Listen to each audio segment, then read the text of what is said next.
Boa tarde, estudantes. Mas já que nós viemos, estamos aqui com a maior boa vontade, né? Vamos fazer o quê? Vamos estudar, que é a melhor coisa, né? Então vamos voltar aqui para o nosso cálculo. Na última aula, estávamos ainda falando sobre integrais duplas. Vamos aqui no slide.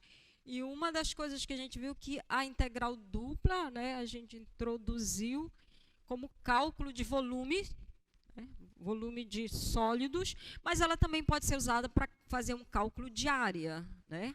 Quando é que eu posso, como é que eu uso a integral dupla para calcular uma área? Tem uma região do R2, um subconjunto, desde que seja limitado, tá?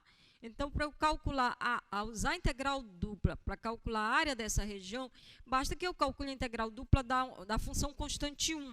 Né? Quando eu calculo a função constante 1 em cima da região, esse valor que eu obtenho, ele dá exatamente a área dessa região. Ok? Que é um cálculo que a gente já fez para a função de uma variável, porque quando eu substituo aí os limites de integração, vai ficar aquele integral de uma função que está por cima e outra função que está por baixo, certo? Então, para nos aquecer nesta tarde aqui desolada que nós estamos, vamos fazer um uso da integral dupla para calcular a área de um círculo de raio A. Sabemos fazer isso aí? Eu fiz uma pergunta, sabemos fazer isso aí? Sim, né? Sabemos fazer isto aí. E já fizeram no cálculo 1. E aí você vai me dizer, mas eu já sei qual é a área do círculo de raio A. Tá? Eu não estou perguntando quanto vale. Diga, Kleber, qual é o problema? Eu não estou perguntando quanto vale, eu estou querendo que a gente calcule. Use a ferramenta para fazer o cálculo dessa área. E aí, ó. Então, vamos ver como é que a gente pode calcular isso aqui. Vou colocar aqui no R2, sistema de coordenadas cartesiana. E lembrando que o círculo de raio A, independente da posição que eu coloque aqui no plano, a área vai ser a mesma, certo? Se você desenhar um círculo aqui, ou aqui, ou aqui, ou aqui, ele vai ter a mesma área. Então, eu vou colocar naquele que vai facilitar os meus cálculos. Então, eu vou colocar aqui uma circunferência com centro na origem e que tenha raio A. Vou seguir aqui para cá. Isso aqui é A. E aí, o meu objetivo, então, vai ser calcular a área aqui dessa superfície, limitada pela circunferência. Tá? Tem raio A, vou chamar essa aqui D. E a gente sabe que essa área aqui, na hora que eu calculo a área da região D, ela é dada pela integral sobre a região D, basta colocar a função constante 1. Então, tudo que eu preciso é descrever essa região aqui, certo? Mas aí a gente sabe, simplesmente... Isso aqui é formado vou descrever aqui os pontos interiores e na fronteira da circunferência. Então, todos os pontos do R2,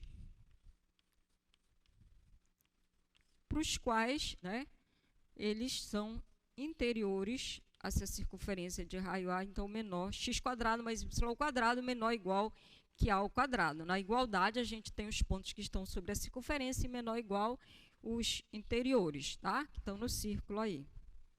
Portanto, a gente já tem a região, agora é só calcular essa integral aqui, tá? Já tem a região D. Então, vou colocar aqui que é a área de D. Mas a gente sabe que pelo teorema de Fubini, eu posso calcular essa integral dupla nessa região usando a integral iterada, certo? Então, eu preciso estabelecer nessa região qual é o limite de integração.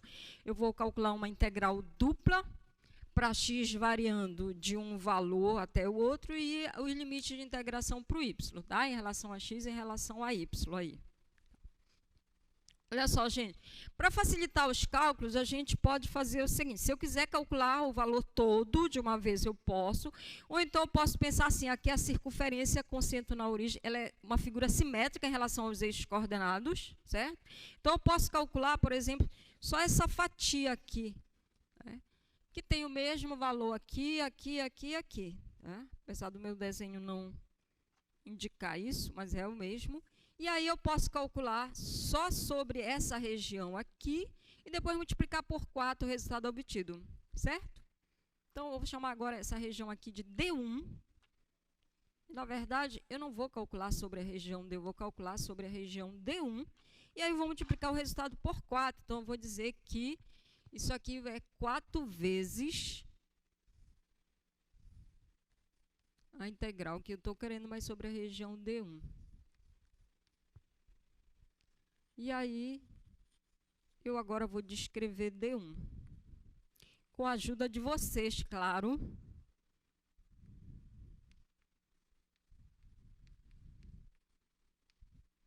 Então, nessa fatia aqui, gente, qual é a variação do x aí? Menor valor que ele assume, maior valor que ele assume. De 0 a A, certo? Que é aqui o raio. Então, o x está variando entre 0 e A.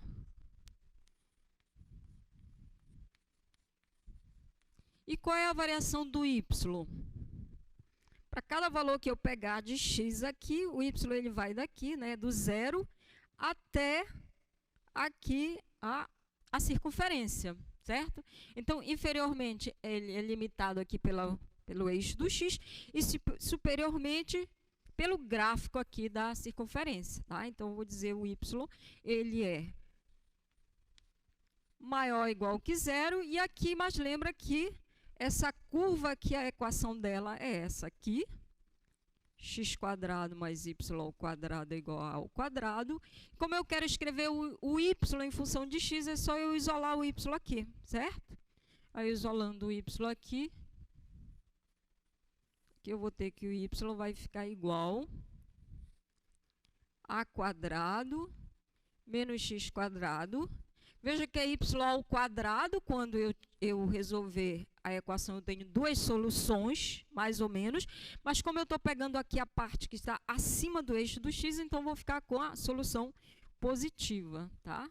Então, é só o positivo. Ainda quero melhorar aqui, eu vou colocar aqui, olha, para simplificar ali os cálculos, vou colocar esse a² em evidência, aí eu posso escrever assim, 1 menos x sobre a ao quadrado, tá? Coloquei o a² em evidência. E agora eu tenho que raiz quadrada de a ao quadrado, é o valor absoluto de a, tá? Vou tirar da raiz. Mas como o a está representando o raio, ele é positivo, então o módulo de a vai ser o próprio a, vou escrever assim, 1 menos x sobre a ao quadrado.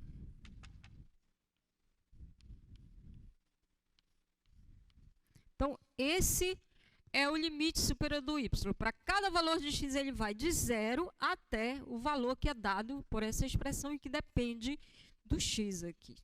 Tá?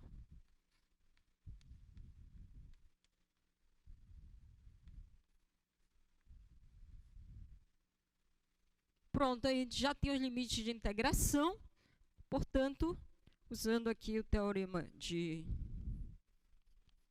Fubini, essa integral dupla vai ficar 4 vezes. Tá? Eu vou usar primeiro aqui o limite que é constante, que é do x, varia de 0 a a. E a integral mais interna, então vai ficar aqui, tá entre as duas curvas. O y varia de 0 a a. Raiz de 1 menos x sobre a ao quadrado. E aí eu quero integrar 1 dy aqui, a mais interna ficou a variação em relação a y, a mais externa em relação a x. Ok? E aí essa integral mais interna, o que, que a gente está integrando? Integral de 1 dy, que vai dar quanto? Vai dar y, certo? Aí esse y eu vou aplicar agora nos limites de integração. Valor final menos o valor inicial. O valor inicial vai dar zero, né? Porque eu posso... Tá, gente? Estão entendendo o que eu estou falando? Vai ficar y aqui, e aí eu vou aplicar quando y vale zero, quando y vale esse valor que está aqui em cima. Quando eu substituir pelo que é inferior, que é zero, vai dar zero. Então, vai ficar só esse limite, o limite superior.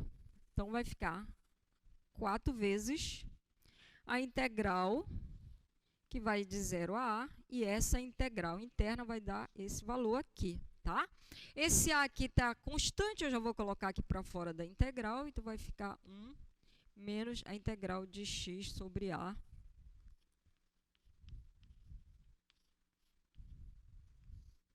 dx. Pronto, agora é só calcular mais essa outra integral aí, que eu pergunto para vocês. Sabemos calcular esta integral? Aí você, claro que sim. Tá? Só acompanhando as continhas que eu fiz aí. E agora só resta calcular essa integral aí. Aproveito para dar um aviso, antes que eu esqueça. Todas as terças-feiras, a equipe de monitoria está fazendo sessões de uma oficina, né, para passar algum conteúdo. E amanhã é das 10 às 12 e tem outra de 15 às 17. Amanhã será sobre integração por substituição, tá? Então, quem tiver interessado, quiser fazer um reforço em técnicas de integração, venha participar da oficina. Porque, por exemplo, vamos ver o slide lá? Essa integral aí. Tá? Agora temos que calcular essa integral aí, a gente vai lá nas nossas tabelas de primitiva. Essa não é uma primitiva imediata, certo? Para calcular essa integral, um método que a gente pode usar é fazer substituições trigonométricas. Então, a gente vai tentar fazer uma mudança de variável aqui, de modo a simplificar essa integral. Então, quando a integral tem essa forma aqui, raiz quadrada de 1 menos a variável ao quadrado, a ideia aqui é substituir este valor que está aqui ao quadrado por seno de θ. Então, a gente vai trocar, né? Em vez de integrar em relação a x, a minha variável de integração agora vai passar a ser θ. Então, eu preciso ir na integral e trocar tudo que eu tenho lá com relação a x com relação à nova variável. Então, eu preciso substituir o dx ali para ficar em relação a dθ e os limites de integração. Tá? Então, se eu estou dizendo que o x sobre A é A seno θ, ou seja, estou dizendo que o x é A seno de θ, quanto vai valer o dx? Né? Então, x é A seno de θ, a diferencial de x vai ficar, derivando aqui, vai ficar a cosseno de θ dθ, tá? Então, onde tem esse dx, agora eu vou substituir por essa expressão aqui. E eu preciso mudar os limites de integração, tá? Então, olha só, o x vai de 0 a A, e aí eu preciso... E o θ? Qual é a variação correspondente?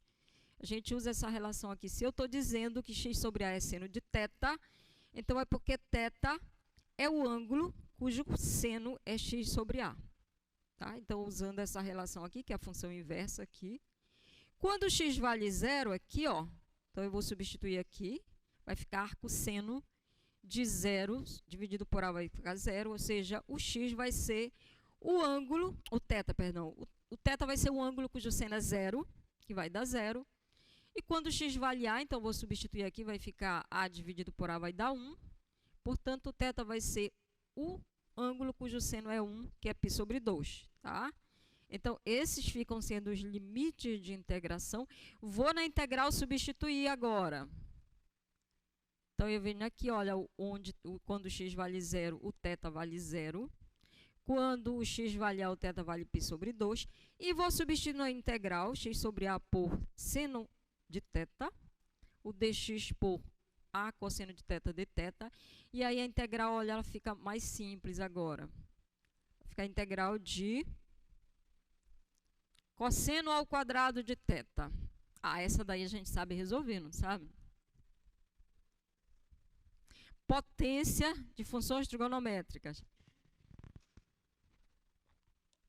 Quando é uma potência ímpar, é um pouco mais fácil. Potências pares, a ideia é usar a forma do arco metádico, que a gente vai reduzindo, né, o expoente. Então, a ideia é fazer uma nova mudança aqui, olha. Vou usar a forma do arco metádico, cosseno ao quadrado de θ é 1 mais cosseno de 2θ sobre 2. E aí a gente substitui aqui. E aí a integral agora vai ficar assim, ó. Onde tinha cosseno ao quadrado de θ, ficou 1 mais cosseno de 2θ dθ.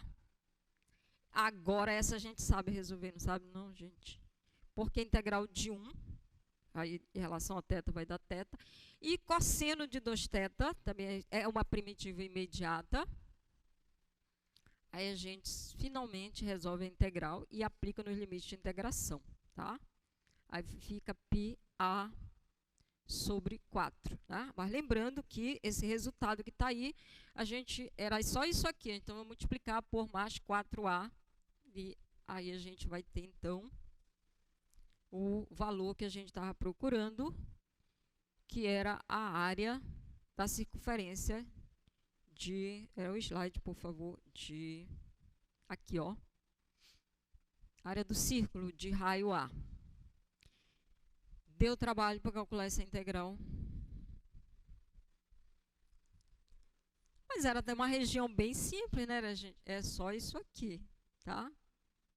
Então, na aula de hoje, a gente vai ver que a gente pode, sim, calcular essa integral, tá? De uma forma mais simples. Então, vamos iniciar os estudos de cálculo de integrais em coordenadas polares, né?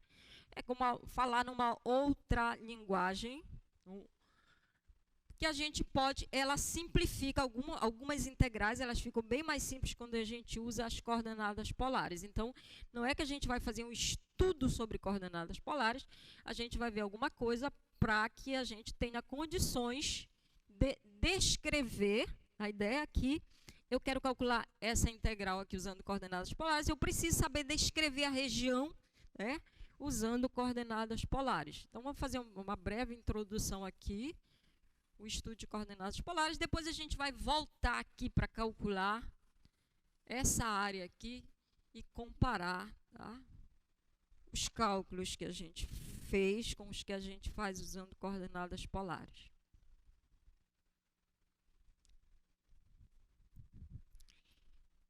Até então, a gente tem trabalhado no sistema de coordenadas retangulares, o sistema de coordenadas cartesianas, né? Lembre que a gente fez uma revisão no início do curso.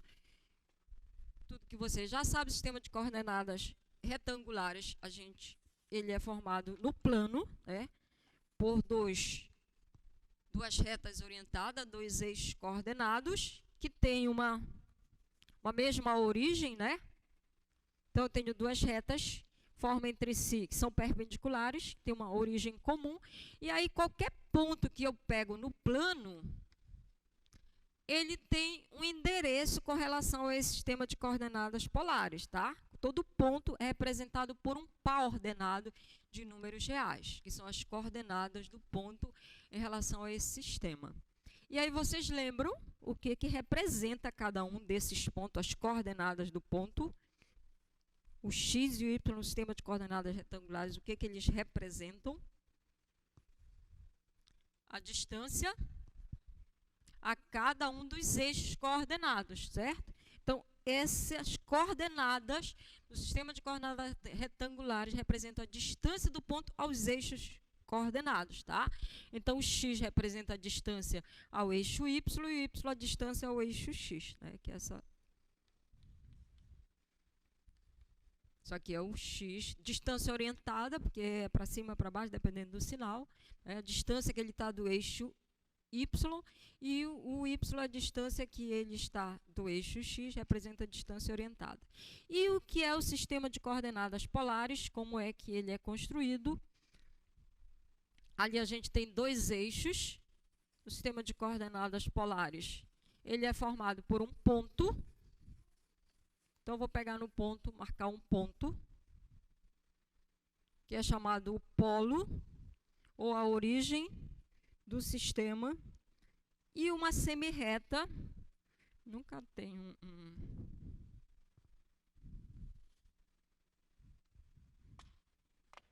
parte desse polo, né, se estende em uma direção, em geral é colocado na horizontal, tá? É chamado aqui o polo.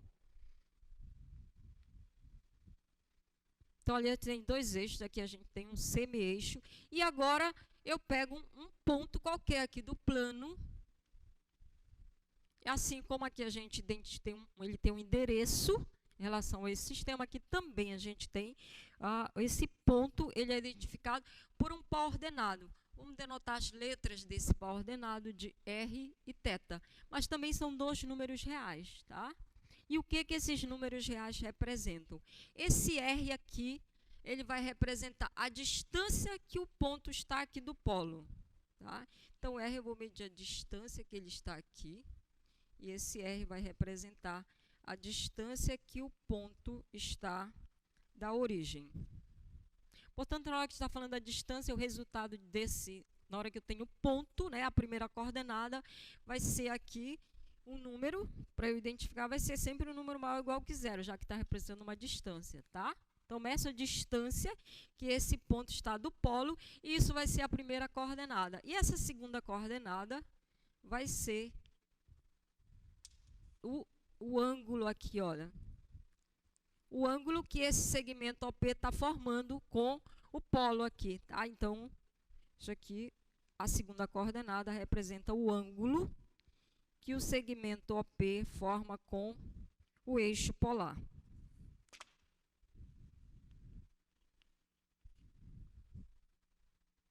Tá, gente?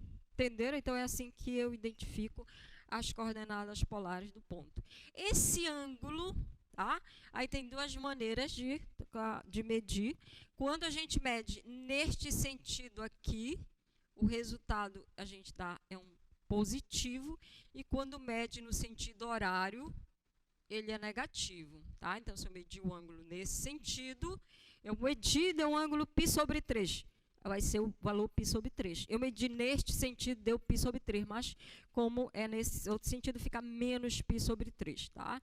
Então, assim, eu identifico as coordenadas de um ponto P em relação ao sistema de coordenadas polares, tá? Então, a construção dele parte de um ponto, o polo a origem, uma reta, uma semirreta, aliás, tá? Que é o eixo polar, e qualquer ponto, eu tenho as coordenadas desse ponto. Como é que eu identifico as coordenadas do ponto? O P representa a distância que o ponto está da origem e o θ é o ângulo, tá? Positivo se for medido no sentido horário, anti-horário, e negativo no sentido horário.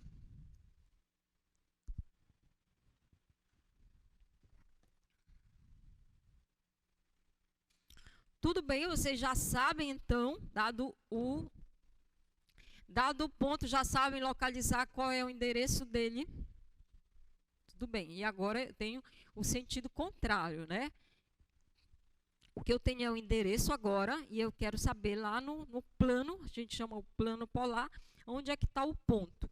Como é que eu identifico agora, tá? Agora, o que eu tenho, no outro sentido aqui, eu tenho o pó ordenado de números reais. Foram me dados dois números reais, que eu vou chamar de R θ. A gente, esqueci de falar, esse ângulo aqui medido em radianos, tá? Medida do ângulo, portanto, é um número real que vai estar aí, esse ângulo medido em radiano. Então, tenho aqui o pó ordenado de números reais e quero localizar no plano polar onde é que está esse ponto. Então, aqui está me dando o número 3,4, por exemplo. Tá? É um pó ordenado de números reais. Como é que eu localizo o ponto no plano? Então, a ideia aqui agora... Até aqui vou desenhar aqui de novo outro...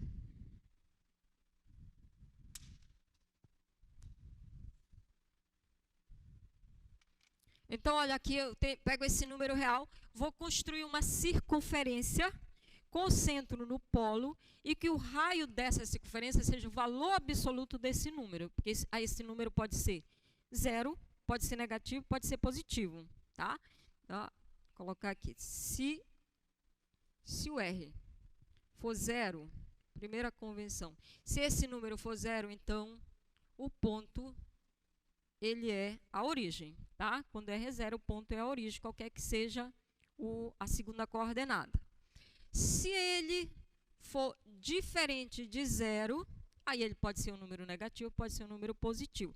Então, o que eu vou fazer? Eu vou construir uma circunferência que o raio seja o valor absoluto desse número aqui. Tá? Então, por exemplo, esse número aqui era 3. Vou construir aqui uma circunferência com centro no polo que tenha o raio módulo de R. Como que eu nunca consigo uma circunferência?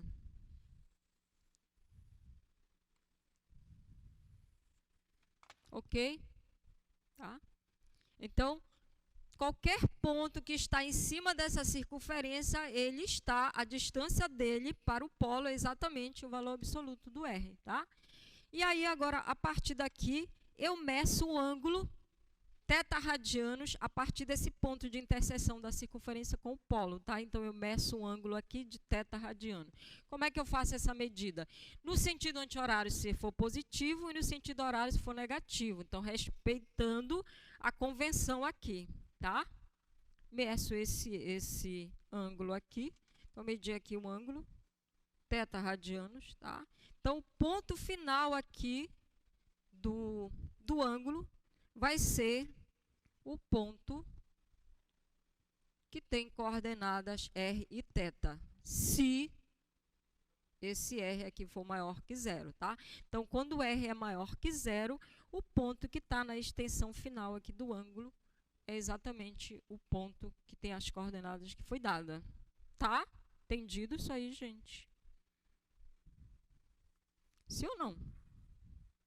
E quando R é menor que 0? R é menor que 0, eu faço o mesmo procedimento. A diferença é que, sendo R menor que 0, o ponto não é o que fica aqui, ele fica na extensão. Eu estendendo isso aqui, ele fica no prolongamento. Então, o P vai ficar bem aqui quando o R é menor do que 0. Tá? Marco tudo, a construção aqui vai ser o valor absoluto, a circunferência, mas quando R for menor que 0, localizo o ponto que está aqui, aí eu rebato e ele passa para o outro lado, quando R é negativo. Tá? Com isso, eu identifico o ponto de coordenadas R e θ. Está entendido ou não está entendido? Vamos fazer aqui vamos fazer um treino aqui.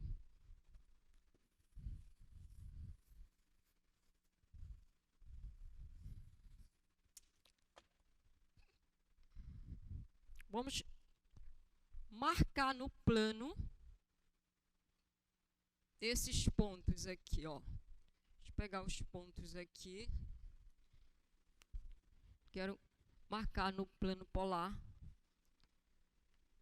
esses pontos. É 5π sobre 8, P1,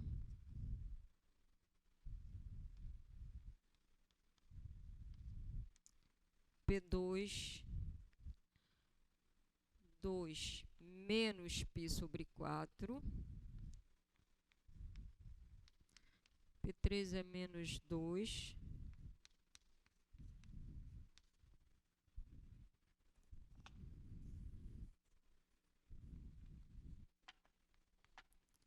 e P4 menos 2 e menos π sobre 4. Então, temos aqui um sistema de coordenadas polares.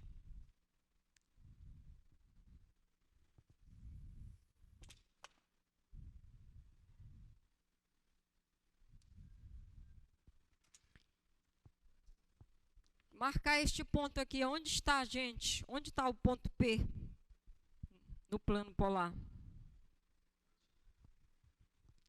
R igual a 0, ponto P está no polo, tá?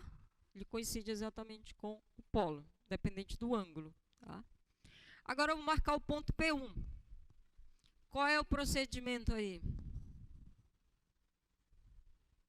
Vou construir uma circunferência de raio 2, tá? Com centro lá no polo. Então, a gente vai construir aqui uma circunferência de raio 2.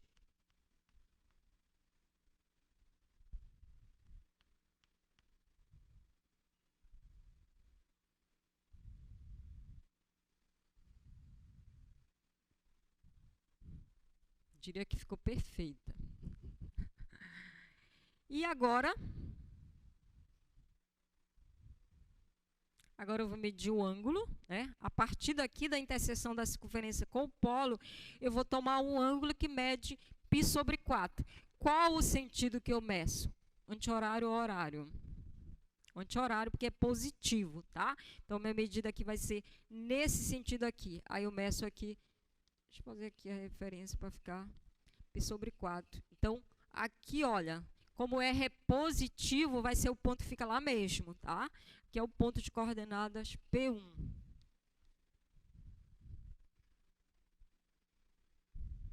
Agora queremos marcar o P2. A mesma coisa, eu vou construir uma circunferência de raio 2, então vai estar na mesma circunferência. Agora eu vou medir o ângulo é menos π/4, então a mudança vai estar aqui, porque também vou medir um ângulo de 45, mas como está negativo, eu vou medir agora neste sentido, tá? Então vou medir para cá um ângulo 45, aqui é π/4. π/4. E aqui então vai estar o ponto de coordenadas 2 menos π/4. Ok? Quero marcar agora o ponto P3. O que é que eu tenho que fazer? Vou construir uma circunferência, que o raio é o valor absoluto desse valor que está aqui. Portanto, é a mesma circunferência lá, tá? E agora, vou medir aqui. Olha, é positivo, então vou medir aqui 45, no sentido anti-horário. Vai bater bem aqui, tá? Mas como o R é negativo, o ponto ele vai estar na extensão, ele está aqui do outro lado, tá? Então, aqui vai estar o ponto P3. E esse aqui, olha, a circunferência é a mesma, raio módulo de menos 2. Vou medir aqui menos 45, então eu meço aqui nesse sentido aqui, vai ficar bem aqui o ponto, mas como o raio aqui, o R é negativo, então o ponto ele fica na extensão aqui. Então aqui vai estar o ponto de coordenadas menos 2 e menos π/4, ok? Entendido, gente? Tá. Agora, claro que a gente tem um sistema de coordenadas retangulares, tem um sistema de coordenadas polares. A gente quer saber, né, que os dois conversem entre si, ou seja, se eu estou aqui, eu quero poder fazer a conversão para esse sistema e vice-versa, né? Então, qual é a relação que existe entre essas coordenadas? Como é que a gente pode mudar desse sistema de coordenadas retangulares para os polares e vice-versa, tá? Então, a gente pode, para estabelecer essa relação aqui, vamos considerar que eu tenho num plano, e aí eu coloco um sistema de coordenadas retangulares e também um sistema de coordenadas polares com a mesma origem aqui, e o polo coincidindo com o semi-eixo positivo do x. Vou colocar aqui. Tem o polo e o eixo positivo do x. E aí eu pego um ponto aqui, e esse ponto, ele tem as coordenadas em relação ao sistema retangular x e y, e suponho que as coordenadas dele em relação ao sistema polar seja r e θ, tá? Endereço em relação a uma referência, endereço em relação a outra referência. A gente quer estabelecer a relação entre essas duas coisas, tá? Bom, relação ao sistema cartesiano, como a gente já disse, o x representa essa distância aqui, o y representa essa distância aqui. Estou colocando aqui no primeiro quadrante, tá, gente? Mas o resultado que a gente deduz, ele vale se o ponto estiver aqui, aqui ou aqui. Tá? Se tiver aqui, é claro que não vai ser o x, vai ser o valor absoluto de x, é só a diferença, no final fica tudo igual. Tá? Bom, e o que representa o R? O R vai ser exatamente o comprimento desse segmento aqui, não é? Não é a distância que ele está da origem, que é o R. O θ é esse ângulo aqui. E a gente fica, então, com esse triângulo retângulo, e dessas relações no triângulo retângulo, a gente pode dizer que o x, né, que é esse pedaço aqui, que é o mesmo, ele vale quanto, gente? É o cateto adjacente ao ângulo, né? Ele é a hipotenusa vezes o cosseno de θ. X, então, é a hipotenusa que vale R. cosseno de θ. E o y, que é o cateto oposto ao ângulo, vai ficar R, seno de θ, tá? Então, com isso, se eu conheço as coordenadas polares, eu conheço R e eu conheço θ, eu tenho como obter as coordenadas cartesianas, x e y, tá? E no outro sentido também, se eu conhecer agora o x e o y, como é que eu posso obter o R e o θ? Quem eu conheço agora são as coordenadas cartesianas. Observe que daqui a teorema de Pitágoras, bem aqui a gente tem que hipotenusa ao quadrado é igual à soma do quadrado dos catetos, então eu tenho essa relação aqui, tá? E também eu tenho como obter a tangente desse ângulo, que é o cateto oposto sobre o cateto adjacente, tangente de θ, vai ficar y sobre x, certo? Então, aqui, conhecendo x e y, eu posso obter o r e o θ, tá? Então, essas equações de mudança de uma coordenada para outra. Esqueci de falar uma coisa. As coordenadas cartesianas de um ponto, elas são únicas, né? Se eu pegar esse ponto bem aqui, só tem um par ordenado de números reais que o representa. Já as coordenadas polares do ponto, elas não são únicas, né? Se eu pegar esse ponto aqui, olha, a gente disse que as coordenadas polares desse ponto, 2π sobre 4, tá?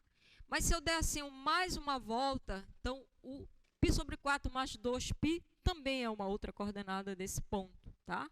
Como também eu posso pegar esse ponto aqui, se eu pegar esse ângulo bem aqui, com o R negativo, ele rebate para cá, é uma outra forma de representar. Então, as coordenadas polares do ponto não são únicas, tá? Quando a gente quer a unicidade, a gente vai ter que restringir, trabalhar só com R positivo e com θ somente entre 0 e 2π, tá? Para a gente garantir que a gente tenha a unicidade, ok? Tá? Então, a gente tem essas equações de mudanças. Conhecendo um, a gente pode passar para as coordenadas do outro. Vamos aqui o slide, fechar então isso aqui, tá? Então, eu tenho as coordenadas polares, conheço R e θ. Usando essas equações, eu consigo as retangulares. E no outro sentido, se eu tenho as polares, eu uso essas equações e eu conheço o R e θ. Outra coisa aqui também que eu falo. Como aqui eu tenho esse R ao quadrado, então, quando eu resolver essa equação, eu tenho R, vai ser mais ou menos, né, raiz quadrada de θ. Se eu estiver trabalhando com essa restrição aqui, aí eu pego só a raiz quadrada positiva, tá? Então, gente, a gente pegou essas coordenadas polares, marcamos aqui. Será que a gente não errou nada não aqui? Vamos então identificar as coordenadas cartesianas desse ponto para ver se de fato eles estão no quadrante certo, a localização deles, certo? Vamos fazer isso agora? Quem vai fazer são vocês, não sou eu. Então a gente vai usar as equações de mudança de coordenadas para localizar, ver as coordenadas de cada um deles. Se de fato eles estão lá no quadrante certo.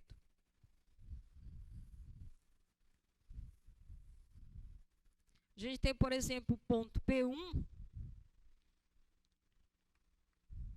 O ponto P1, as coordenadas polares dele, 2π sobre 4. Então, esse aqui é o R. Esse aqui é o θ. Né? E aí, a gente, usando essas equações aqui, x é igual a R, que é 2 cosseno de π sobre 4. E o y é 2 seno de π sobre 4. Aí vai ficar cosseno de 45, raiz de 2 sobre 2. Seno de 45, raiz de 2 sobre 2.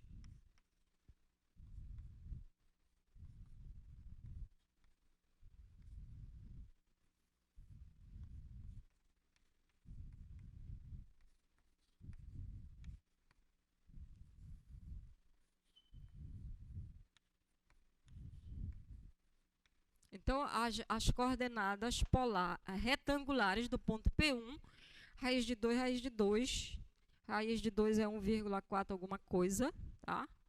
Então, lembra que esse aqui, o raio é 2, né, gente? Então, ele está mais ou menos por aqui, tá? Mas é bom você localizar o sinal, tá? X é positivo, Y é positivo, é um ponto do primeiro quadrante, tá? Como a gente identificou lá. Aí o ponto P2, que era o P1. Veja o ponto P2, que vai mudar, são só os sinais ali.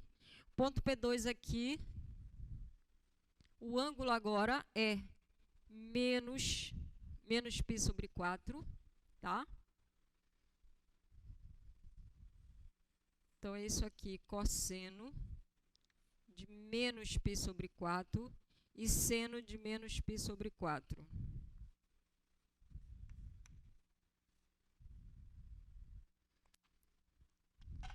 Ou você pega a sua calculadora e vê quanto é cosseno de menos π sobre 4, ou lembra que cosseno é uma função par, significa que o cosseno de um ângulo do seu oposto tem o mesmo valor, tá? Então, vai dar esse mesmo resultado que está aqui. E o seno é uma função ímpar. Então, seno de menos x é menos seno de x. Então, isso aqui vai ficar um valor negativo, tá?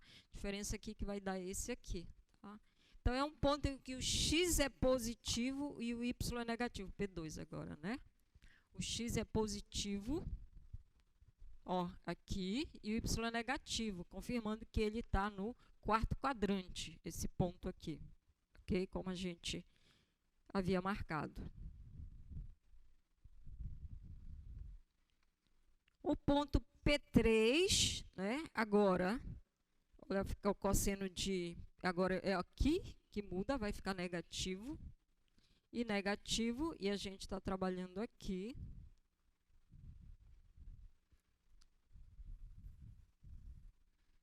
Então, aqui, positivo, aqui é negativo, vai ficar menos raiz de 2, né? E aqui também, né, gente? Raiz de 2 sobre 2 vai ficar menos raiz de 2. Então, as coordenadas desse ponto, ponto P3, menos raiz de 2 e menos raiz de 2, tá? Então, é um ponto que está no terceiro quadrante, x é negativo e o y é negativo. De fato, como a gente marcou lá. E agora, o P4...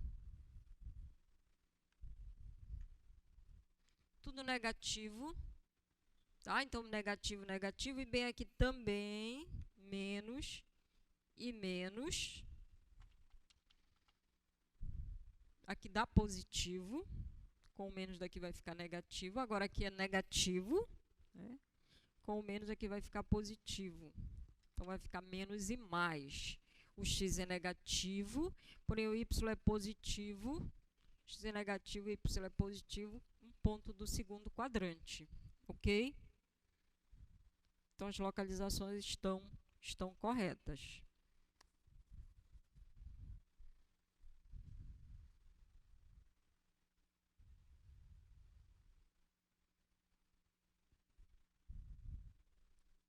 Então, eu posso, na nossa avaliação, colocar lá 10 pontos em coordenadas polares para vocês identificarem as coordenadas retangulares. E no outro sentido agora, eu tenho as coordenadas retangulares e quero identificar as coordenadas polares do ponto.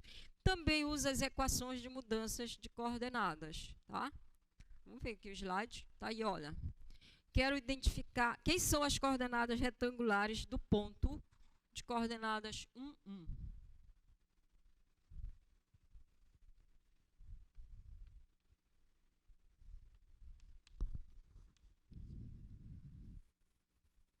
Agora eu tenho as retangulares, então eu vou usar essas equações aqui.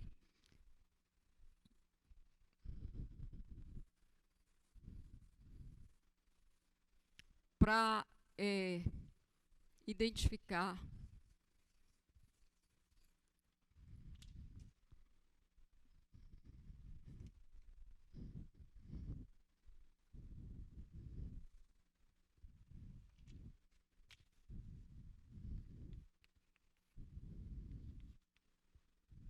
Bom, eu sei, né, marcar esse ponto aqui, coordenadas retangulares 1 e 1.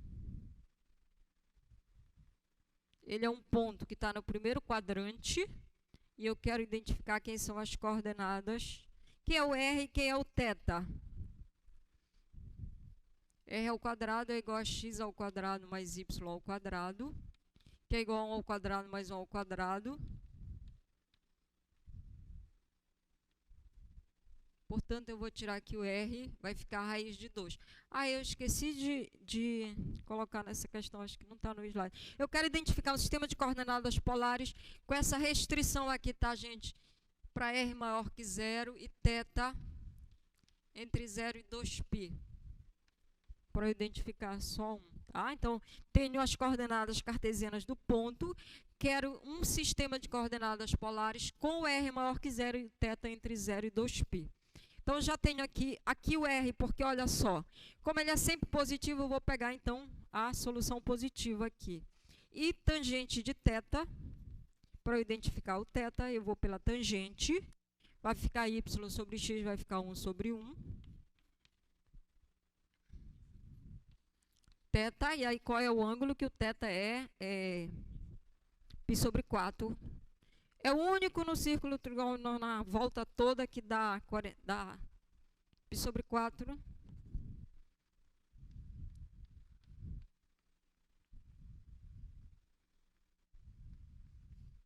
Aqui dá π sobre 4. Vou colocar aqui, dividir aqui, tá? Esse aqui também dá π sobre 4, né? 1, 2, 3, 4, 5. Aqui tem 5 fatias de 45, 5π sobre 4 aqui. 5π sobre 4. É outro que também a tangente vai dar 1. E aí, qual dos dois que a gente vai escolher? Agora, a gente tem que observar em que quadrante está o ponto que a gente está identificando as coordenadas polares. Veja que o ponto que a gente está marcando... Está aqui, aliás. É bem aqui que ele está, né? É um ponto do primeiro quadrante. Portanto, o ângulo tem que ser o π sobre 4, tá? Então, você tem que observar o quadrante que está o ponto, porque você tem sempre dois ângulos na volta completa. Então, aqui é π sobre 4. E as coordenadas polares do ponto vai ser, então, raiz de 2 e π sobre 4.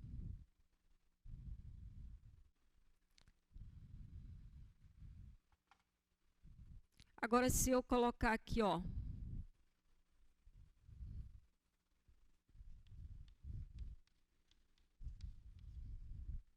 menos 1 e menos 1, né? Aí, o R vai dar o mesmo, tá? Vai ficar menos 1 ao quadrado, menos 1 ao quadrado. Aqui, a gente vai obter a mesma coisa. Aqui, esqueci de colocar aqui, que na verdade eu tenho π sobre 4, ou... Mas a gente vai usar, pois o P está no primeiro quadrante.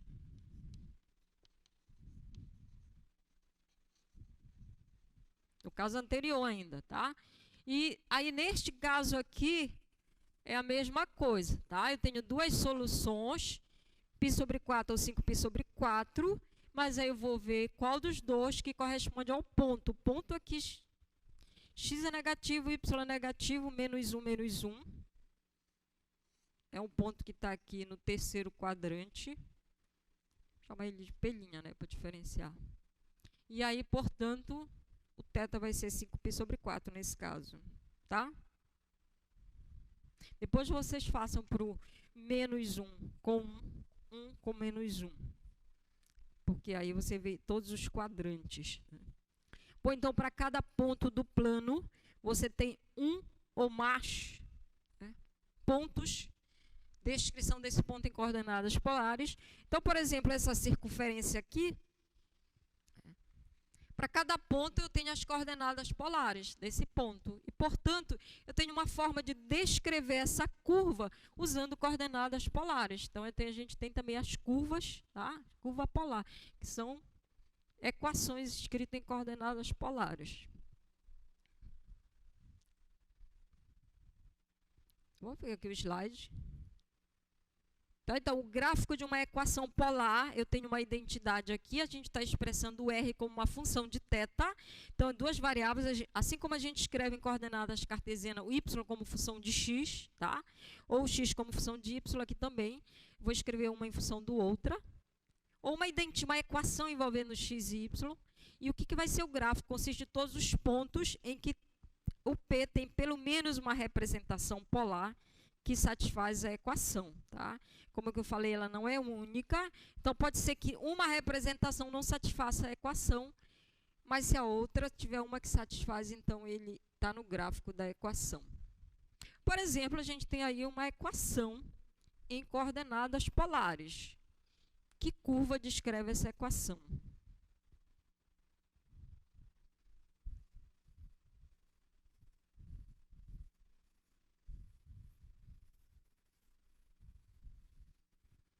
R igual a 2. Então, olha, o que a gente está dizendo aqui? O que é essa equação? É o conjunto de todos os pontos do plano polar, pares ordenados, de números reais, para os quais qual é a exigência? A primeira coordenada tem que ser igual a 2.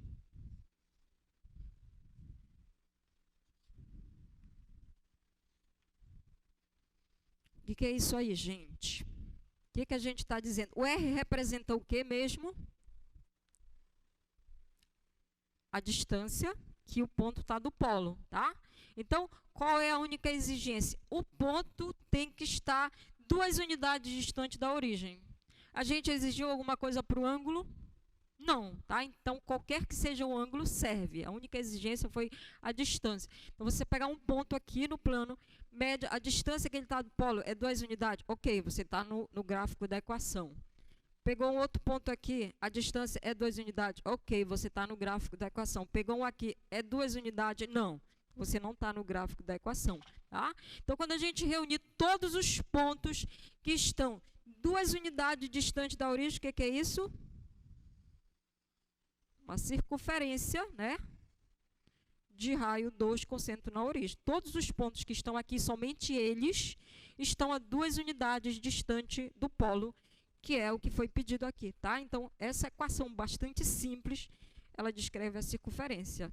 E qualquer que seja o valor que você pegar aqui positivo, né, vai descrever uma circunferência de raio A. R igual a A está descrevendo uma circunferência de raio A.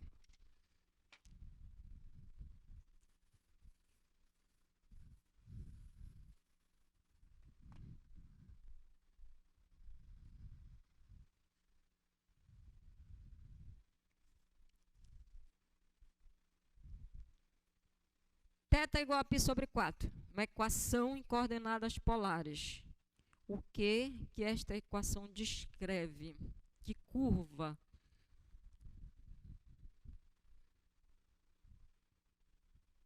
Pensemos aí.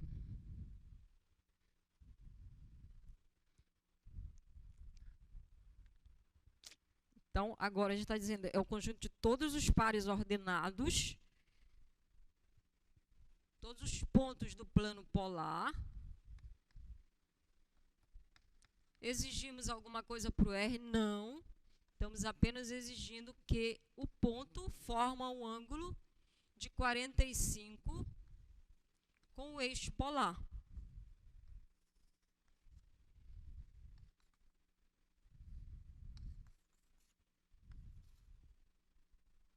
Então, distância do ponto, não interessa qual é a distância que ele está. Você pegar um ponto bem aqui, se ele estiver formando um ângulo de 45, ele vai estar no gráfico, né, da curva. Aqui, está formando um ângulo de 45. Então, se eu passar aqui uma reta que está formando um ângulo de 45, qualquer ponto que esteja sobre essa reta vai estar no gráfico, concorda? Está no gráfico da equação, tá? E pelaquela história de que eu posso rebater quando o valor é negativo, eu vou ter também desse lado daqui, tá? Então, isso aí descreve essa reta, que a inclinação é de 45. Então, veja, isso aqui foi uma relação só com R, né? Essa aqui é uma relação só com θ, não estava ligando os dois.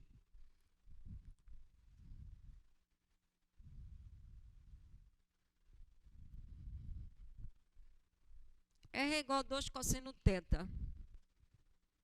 O que essa equação polar aí vai descrever agora? Agora eu tenho uma equação envolvendo as duas coordenadas polares.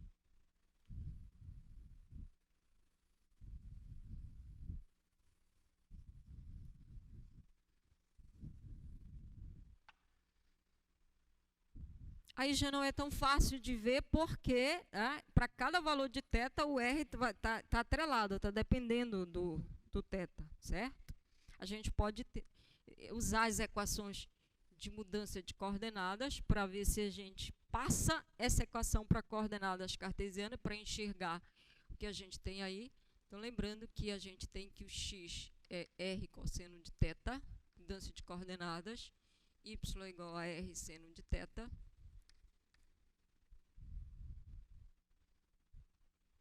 Portanto, olha, eu tenho aqui cosseno de θ, eu vou usar essa equação aqui para isolar o valor do cosseno de θ e substituir aqui. Tá? O meu objetivo é substituir o R e o θ e passar tudo para x e y, escrever essa equação em coordenadas cartesianas. Tá? Então, aqui eu tenho que o R vai ficar igual a 2, o cosseno de θ, então, vai ficar x sobre R. Tá? E aí esse R que está dividindo, eu vou passar para cá multiplicando, eu vou ficar agora com R ao quadrado é igual a 2x. Mas lembrando que a gente tem que R ao quadrado é igual a x quadrado mais y ao quadrado. Tá? Então, posso substituir esse valor aqui, o R ao quadrado é x ao quadrado mais y ao quadrado ficou igual a 2x. Pronto, já não tem mais nem o R, nem o θ, já está toda a equação em coordenadas cartesianas. E aí a gente já sabe identificar o que é agora? Equação de que ali?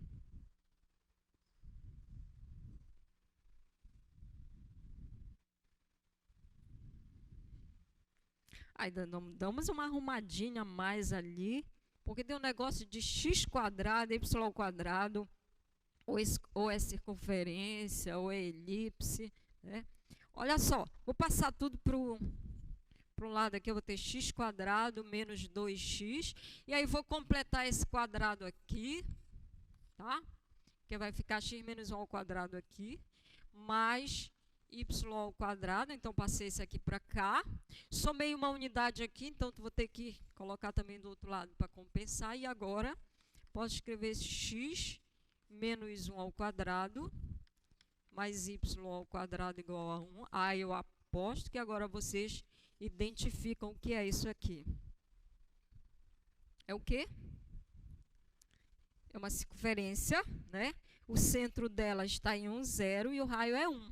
Tá? Então, essa equação aqui, em coordenadas polares, está descrevendo essa circunferência. Tá? E também, se a gente tiver essa equação em coordenadas cartesianas e fizer essa mudança, a gente chega exatamente nessa equação aqui.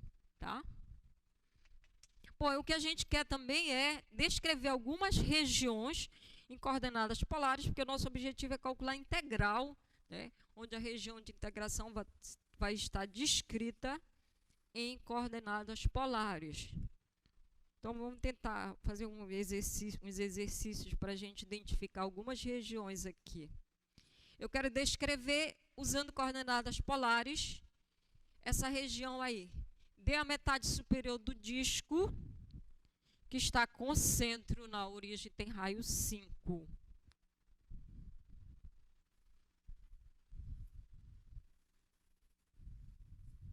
Já imaginaram aí a região? Use a imaginação de vocês para enxergar o que é. Aqui, ó. Essa região aqui que a gente quer descrever usando coordenadas polares, tá? Metade superior do disco está com o centro na origem e o raio é 5.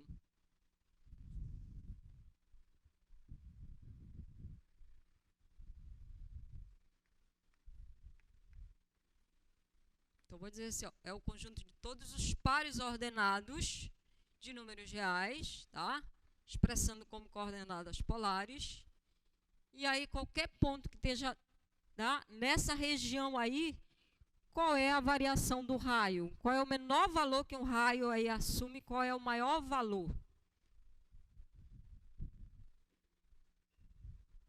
Tô falando isso aqui, Bernardo, porque tem aqui, né?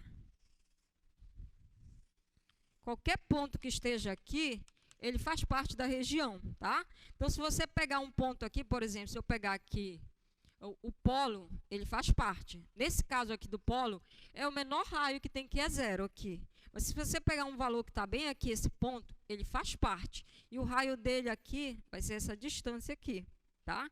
E assim qualquer um valor. Estou falando assim, qual é o maior valor, o menor valor que o raio tem é 0. E qual é o maior valor que o raio pode assumir? É 5, tá? Então, qualquer ponto nessa região aqui, a variação de R, ela vai de 0 até 5, tá? Então, eu vou colocar aqui a variação do R. O R está entre 0 e 5. E o θ, qualquer ponto que eu pegar aqui, né? Lembra, coordenadas polares vai ter a distância e o ângulo, né? Qual é a variação do ângulo para um ponto que está nessa região? Menor valor que ele assume, o maior valor que o ângulo pode ter. Vamos colocar um ponto bem aqui. Tá? Tiver bem aqui. O ângulo que ele está formando é 0 com o eixo, né? E aí, qualquer ponto que tiver aqui, ó, vai estar dentro da região. Tá? E o ângulo vai ser tudo isso aqui. O maior valor que ele vai assumir é quando tiver pontos bem aqui, né? O eixo do y, que o ângulo está valendo quanto? Π, né? Vale π. Vai de 0 a 180. Então, a variação aqui para o θ varia entre 0 e π, tá? Então, se você me der um ponto em coordenadas polares que o raio esteja entre 0 e 5, é qualquer valor entre 0 e 5, e o ângulo é qualquer valor entre 0 e π, ele vai estar dentro dessa região. E somente esses vão estar aí nessa região, tá?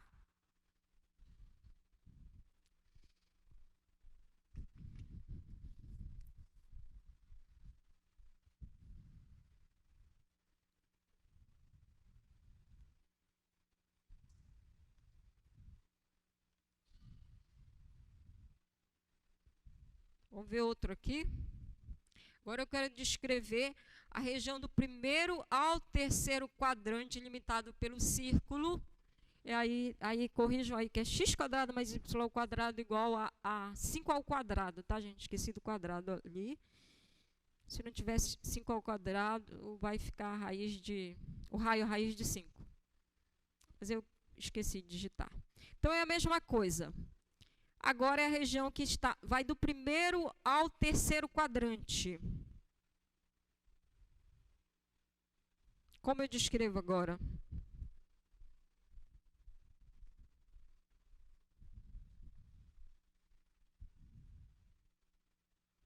Já enxergaram? Já mentalizaram aí o que é?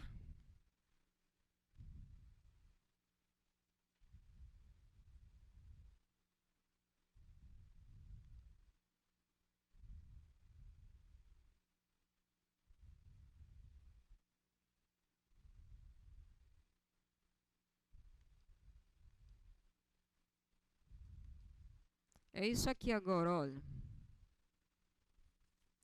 Primeiro, segundo, terceiro quadrante, a região interna e limitada por esse círculo aí. Qualquer ponto que você pegar nessa região, o valor do raio, qualquer ponto em coordenadas polares, né? Qual é a variação do raio, do R, na primeira coordenada? Ela vai de 0 até 5, tá? Qualquer ponto que você pegar entre 0 e 5, ele vai estar nessa região. E o raio, qual é a variação do raio? Agora a gente inclui mais aqui, um quadrante aqui. Esse raio, ele pode variar agora daqui do 0 até esse aqui, né? Essa variação toda aqui, tá? Ele vai estar, então, vai de 0, 3π sobre 2. É a única mudança aqui.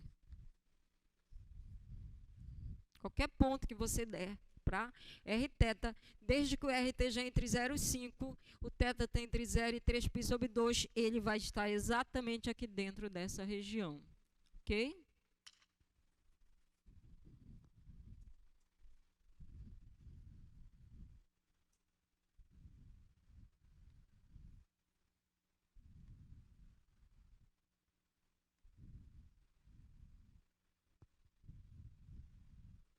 Vamos ver o outro aqui. Aí é 5 ao quadrado também, tá, gente? Ou 25 aí. Estamos trabalhando no mesmo círculo, tá? Só mudando pedaços do círculo, que a gente está variando aqui. Agora a gente quer a região desse círculo que está entre as retas x igual a 0 e x igual a y. Então, ó, aqui o círculo é o mesmo. O que está mudando é só o pedaço de pizza que a gente está tomando aqui. Estamos fazendo cortes diferentes aqui na mesma pizza. E agora, gente?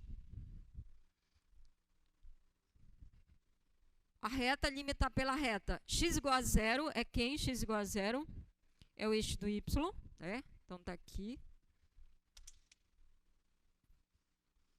E x igual a y, que é aqui a bissetriz do quadrante, né? Aí, olha só. Então, a gente vai descrever esse pedaço aí, tá? E aí, então, o que muda aqui, gente? É aqui, né? Um intervalo de variação aqui.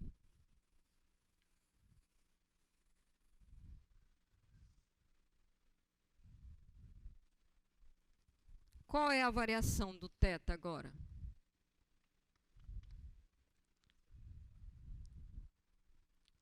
Aqui é x igual a y, né? Portanto, π/4 aqui. Tá? Então, ele é maior do que π/4 e menor que π/12. Ele está nesse intervalo aqui de π/4 a π/2. Só está mudando aqui a variação aqui do ângulo, tá?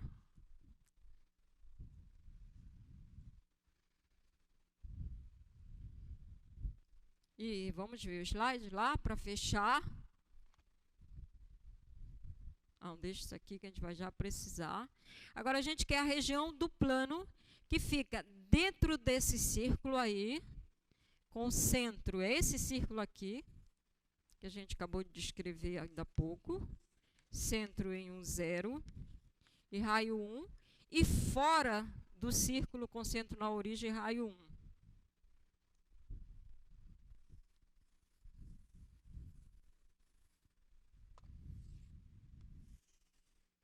Tentar desenhar para a gente enxergar. Então, olha, a gente tem um círculo aqui, centro na origem, raio 1.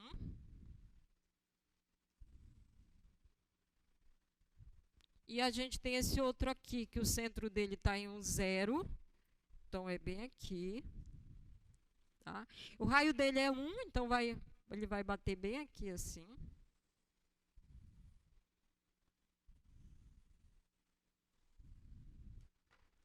E ele quer... Comente de novo lá no slide. Fica dentro deste círculo aqui, tudo que está dentro deste, né? Chamar esse aqui de C1, C2. Então, é tudo que está dentro do C2 e fora do C1. Então, o que está aqui, mas não pertence a esse aqui, certo? Então, vai ser esse pedaço aqui, concorda? Está dentro do C2, mas está fora desse outro aqui. Então, é essa região aí do plano. E a gente quer descrever aí.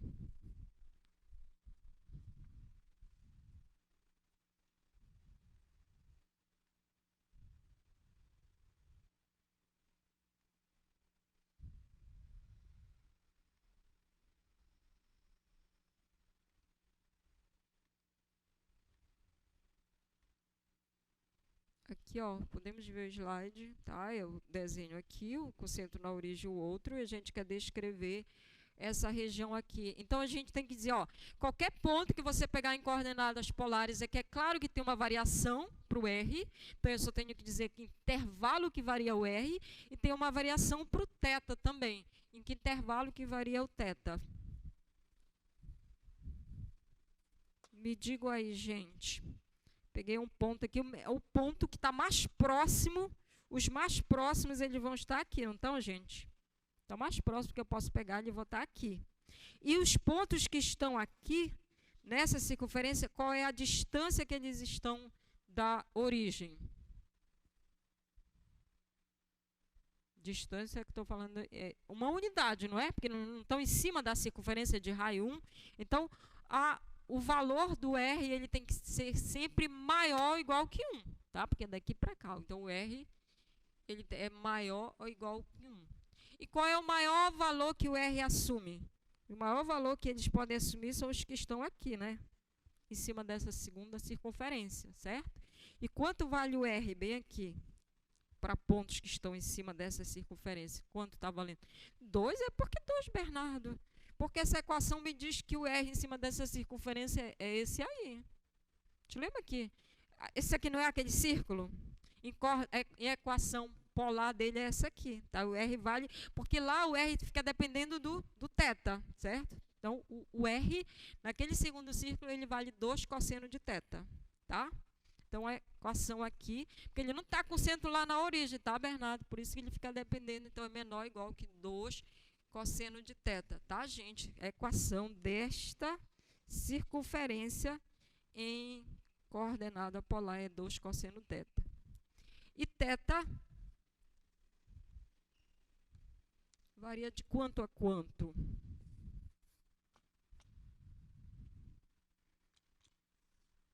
Concorda que o menor ângulo que eu vou ter aqui é bem aqui, né? Era para chegar aqui nessa interseção. Menor valor aqui, certo? E o maior valor aqui vai ser aqui. Então, o ângulo ele vai variar aqui, nessa região. Tá? Então, eu preciso descobrir quanto que vale esse ângulo daqui para cá e quanto que vale esse ângulo daqui para cá. Como a figura simétrica vai ser o mesmo, né? Que eu tenho, só vai mudar o sinal. Um é positivo, outro é negativo. Tá? Quanto será que vale esse ângulo aqui? A gente pode determinar quais são esses pontos de interseção dessa circunferência, tá? Então, a gente quer saber quanto é, tá, as coordenadas do ponto de interseção. Então, ou seja, C1 inter C2. Você pega um ponto de coordenadas polares que está em uma circunferência e outra, tem que satisfazer a equação das duas. A equação da circunferência de fora é essa daqui. Significa que o R, vou colocar aqui para baixo. Pois está em C2, o R é 2 cosseno de θ. Mas, por estar em C1, o R vale 1, né? Lembra que aqui a equação dessa daqui é R igual a 1. O R vai valer 1, tá? É o mesmo R aqui, gente. E daqui, então, a gente vai ter que 2 cosseno de θ é 1. Portanto, cosseno de θ é igual a meio, certo? Então, o ângulo é o ângulo cujo cosseno é meio, é o θ que a gente está buscando, tá? Nesses pontos de interseção aqui, cosseno está valendo meio.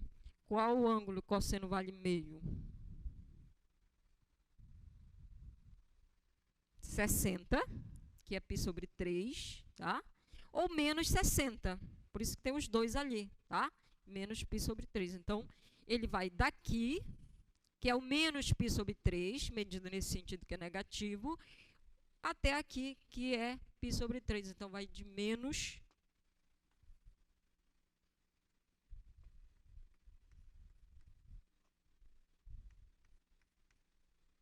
A gente está descrevendo, então, essa região aí.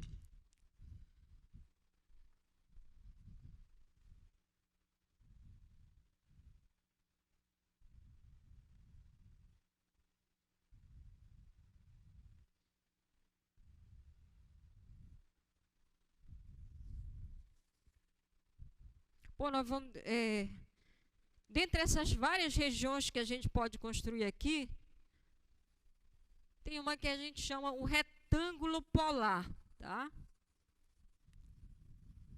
Então, assim como a gente tem um retângulo em coordenadas cartesianas, eu tenho aqui um retângulo.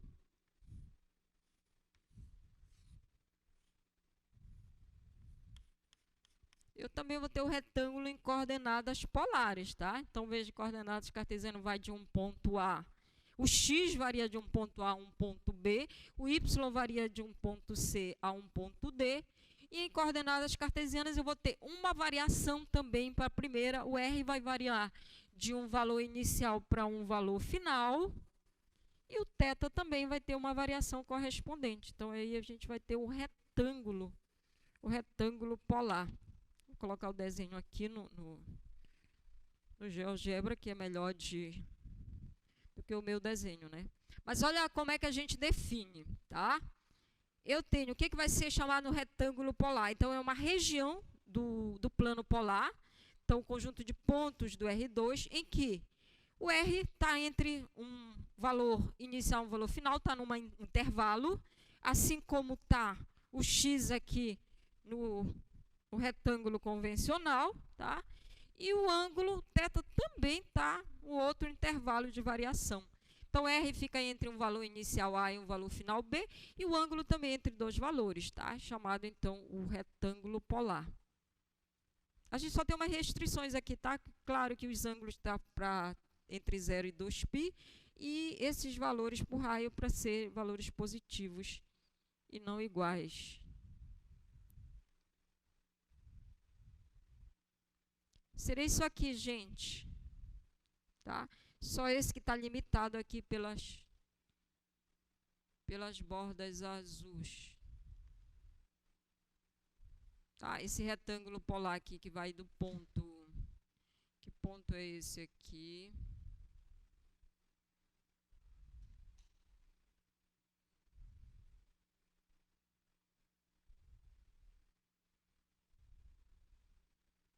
Ponto S. Tá? Então, essa região aqui, olha, que vai deste ponto que estou marcando aqui, para este ponto, até o ponto Q, ponto R, tá? Então, eu tenho uma variação do raio, o raio aqui, tá? Ele vai de um valor A a um valor B, e o ângulo tem essa variação aqui, tá? Então, esse pedaço aqui, chamado um retângulo polar. E aí, agora eu quero entenderam o que é um retângulo polar, gente? Tá. Eu só vou colocar aqui uma variação para o R e uma variação para o θ. Então, eu quero desenhar agora aqui um...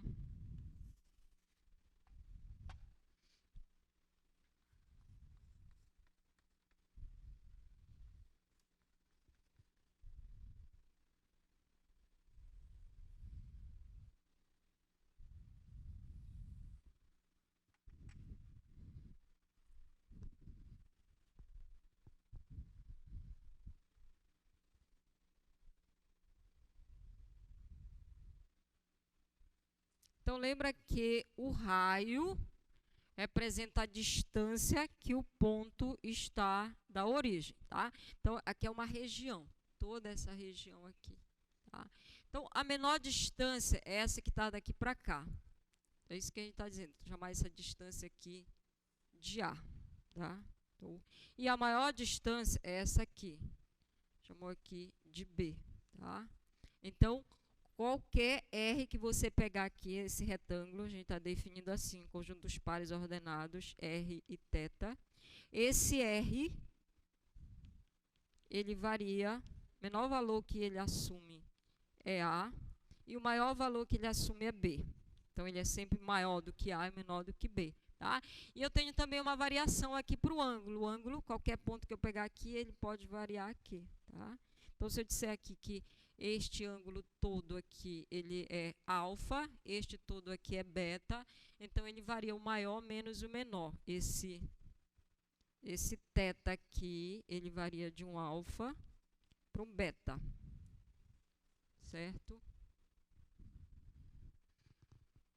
E aí, a gente agora, ele forma essa área aqui desse retângulo polar, e eu quero calcular essa área aqui. Como é que eu posso calcular a área desse retângulo polar, tá? Então, só pergunto para vocês quanto mede esse pedacinho aqui, gente. É o B menos o A, tá? E quanto vai medir esse ângulo aqui? Veja que esse todo aqui é o maior, é o beta, tá? Este menorzinho aqui é o alfa, então vai ser a diferença, tá? O teta, ele vai ser, não sei onde coloca aqui o teta, que é o ângulo lá, ele vai ficar o beta menos o alfa, que é o maior menos o menor, tá? E aí a gente quer medir, então, a área desse aqui. Aí a gente pode medir a área desse retângulo usando a seguinte estratégia. Eu meço a área desse setor circular maior aqui, tá? E subtraio da área desse setor menor. E aí, portanto, eu vou ter a área dessa região aqui, que é o retângulo polar, tá? Então, a área desse retângulo polar, ela vai ser dada, chamar aquele de R e a área de R.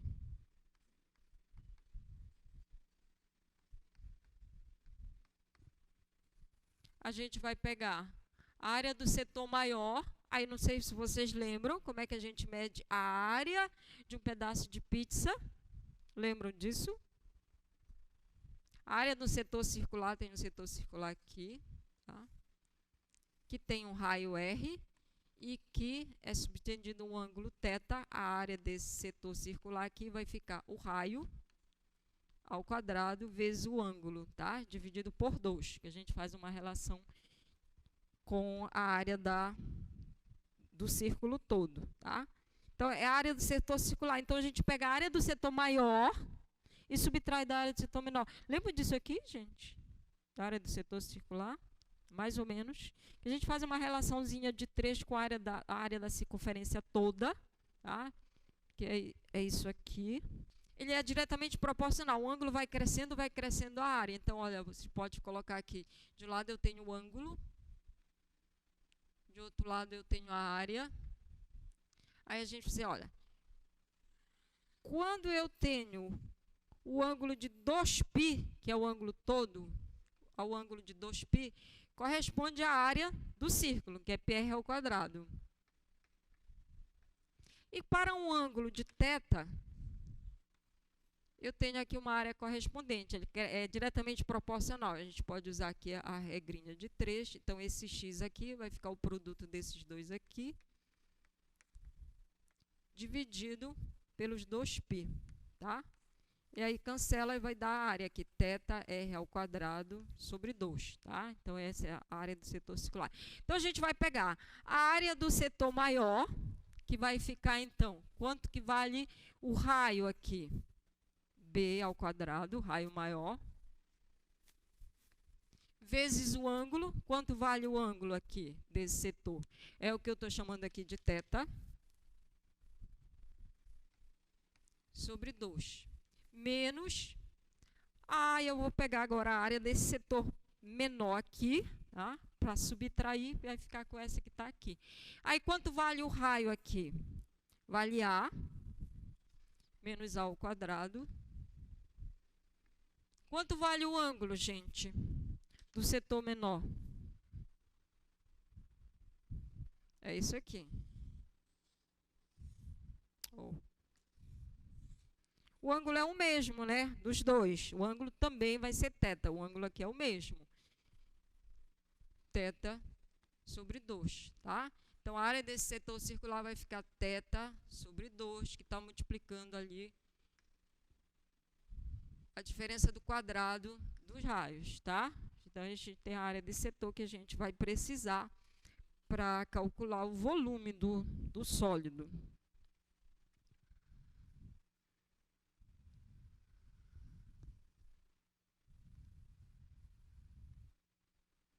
Tá entendido, gente? Alguma pergunta aí? Então, já sabemos calcular, já sabemos descrever o retângulo polar, já sabemos calcular a área do retângulo polar, tudo bem? Então, olha, tudo bem, agora imagina que eu tenho uma função, tá? De duas variáveis, e o domínio dessa função é o retângulo polar. E aí eu quero calcular a integral, tá, dessa função nessa região aqui, que é um retângulo polar.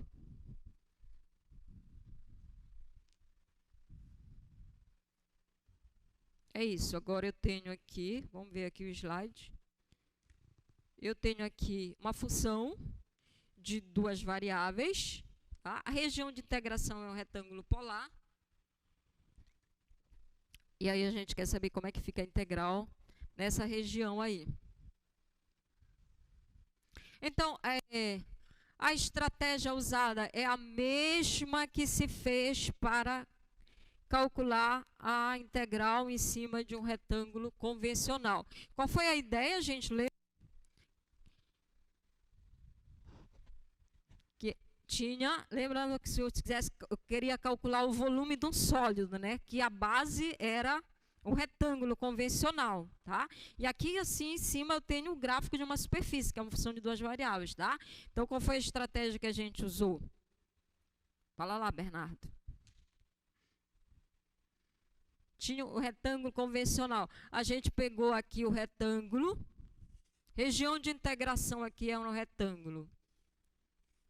E aí o sólido era uma coisa lá em cima esquisita, estranha, que eu não sabia. A gente só sabe calcular volume de paralelepípedo, né? Então, o que a gente fez? Pegou esse retângulo convencional e dividiu em pedacinhos aqui.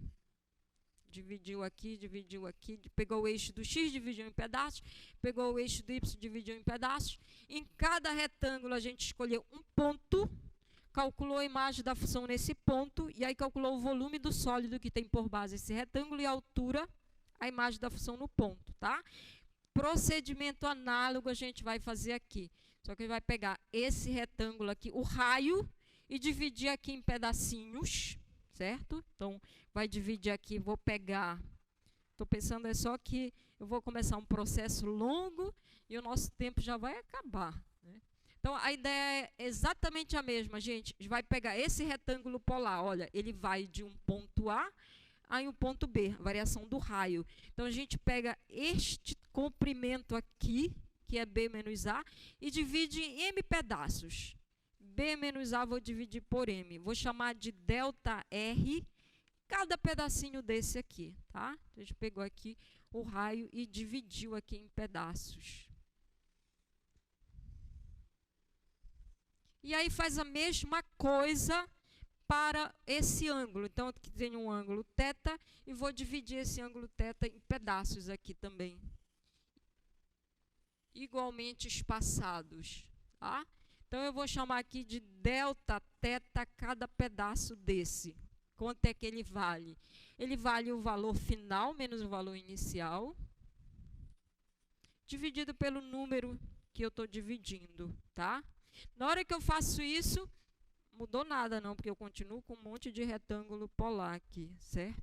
Mas aí faz a mesma coisa. Cada retângulo polar a gente vai lá e escolhe um ponto, tá? Você escolhe o ponto médio e vou calcular a imagem da função por esse ponto. Daí vou formar esses sólidos e fazer a soma desses sólidos. Aí na hora de fazer, calcular o volume do sólido que tem por base o retângulo polar. Opa, vou precisar calcular a área do retângulo polar, que a gente já sabe como calcular. E aí é só multiplicar pela altura, tá? Mas infelizmente não vai dar para fazer isso mais na aula de hoje, que a gente está terminando e o processo é longo. Mas na próxima aula a gente fecha isso e aí faz o cálculo de integrais usando coordenadas polares.